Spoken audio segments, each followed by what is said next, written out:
Today we're looking at the Sugar and Stamp Act. Hello, welcome to the Daily Bellringer. Please don't forget to subscribe and take a look at the questions down in the description. In the wake of the French and Indian War, the British were seriously in debt after borrowing money to pay to fight the war in North America. After they defeated the French, the British gained new territory but had a debt now estimated to be over £140 million.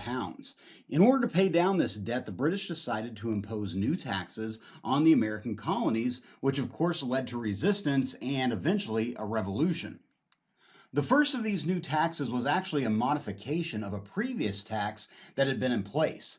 The Sugar Act, otherwise called the Plantation Act or Revenue Act of 1764, actually lowered the tax on imported molasses, which molasses is a thick syrup made during the sugar making process and was very popular with the colonists to sweeten their tea.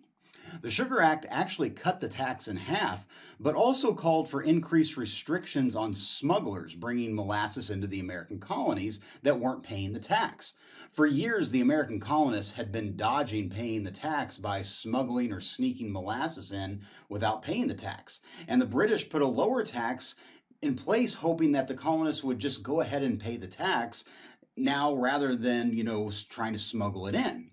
Furthermore, the Act put limitations on exporting certain items such as lumber and iron to other countries other than England. This Act, along with the Proclamation of 1763, basically marked the end of salutary neglect in the American colonies. Remember, salutary neglect was the time period from 1621 to 1763 in which the British basically ignored the American colonies and allowed them to do as they pleased.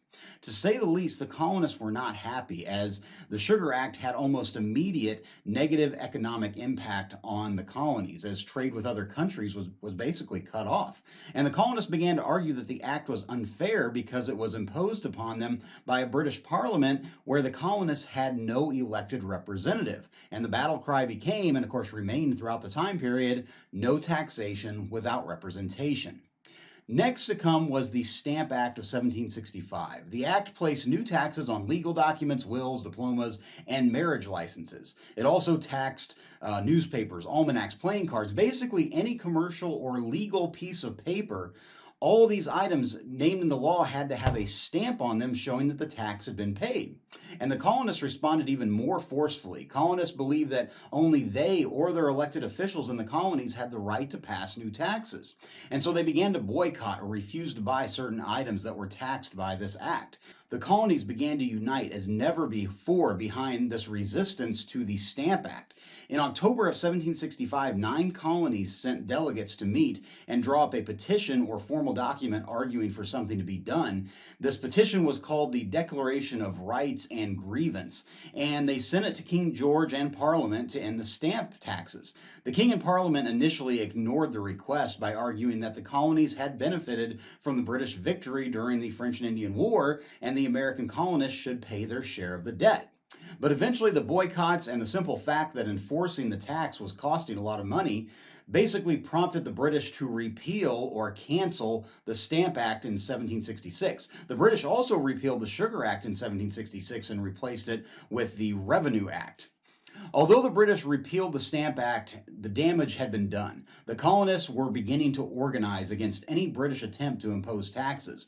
One of the most well-known resistance groups, of course, were the Sons of Liberty, and of course I'll cover them in another Bellringer. But furthermore, the colonists viewed the repeal of the Stamp Act and Sugar Act as victories over the British. They began to believe that with enough resistance, they could overcome any new laws passed by the British. However, the British did not see things that way. The debt from the French and Indian War remained, and the Sugar and Stamp Act were simply the beginning of a cycle of the British imposing new taxes and then repealing them. And eventually these tensions over taxes and representation would lead, of course, to the American Revolution. So, with that, hopefully you learned something, and thanks for watching.